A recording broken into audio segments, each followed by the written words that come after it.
ग्रामीण भागातील विद्यार्थ्यांपर्यंत अत्याधुनिक तंत्रज्ञान पोहोचवण्यासाठी विद्या प्रतिष्ठान आणि सकाळतर्फे टेक्नॉलॉजी ऑन व्हील्स हा उपक्रम सुरू करण्यात आला।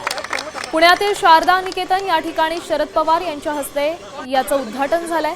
यावेळी प्रतापराव पवार, सुप्रिया सुळे आणि एमकेसीएलचे विवेक सावंत यांची उपस्थिती पाहायला मिळाली।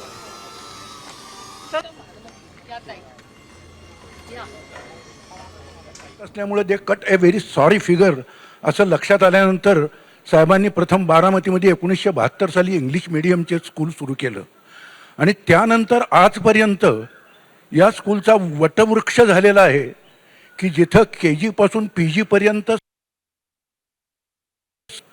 याच्यानंतर साहेबांच्या असं लक्षात आलं की सगळं जग हे इंडस्ट्रियलायझेशनकडे वळत आहे, त्यामुळे साहेबांनी बारामतीच्या इंजिनिअरिंग कॉलेजमध्ये फार मोठं लक्ष घातलं आणि तिथं काय काय सुधारणा करता येतील याचा त्यांनी अत्यंत तळमळीने प्रयत्न केला आणि आजचं आर्टिफिशियल इंटेलिजन्स ऑन व्हील्स हे साहेबांच्या कर्तृत्वामध्ये